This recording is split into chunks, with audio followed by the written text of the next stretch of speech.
NASA ஆனது அதிநவீன நவீனகால இயந்திரங்கள் மூலம் விண்வெளியின் ஒளியை பதிவு செய்ய முடிந்துள்ளது. அதில் நாம் ஒரு முழங்கல் சத்தத்தை தெளிவாக கேட்கலாம். இதை சில விஞ்ஞானிகள் திகிரி ஊட்டுவதாக கூறுகிறார்கள். நாசா வெளியிட்ட இந்த ஒலியை கேளுங்கள்.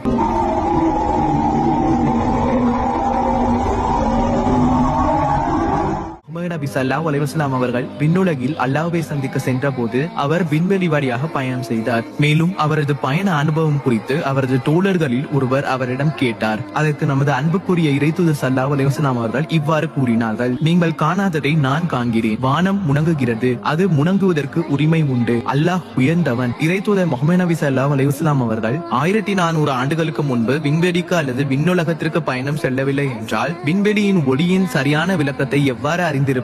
இது இறைத்தூதர் முஹம்மது நபி ஸல்லல்லாஹு அலைஹி வஸல்லம் அவர்கள் உண்மையாகவே கடவுளால் அனுப்பப்பட்ட ஒரு தீர்க்கதரிசி மற்றும் தூதர் என்பதற்கு அனைத்து முஸ்லிம் அல்லாதவர்களுக்கும் ஒரு தெளிவான அறிவியல் சான்றாகும்.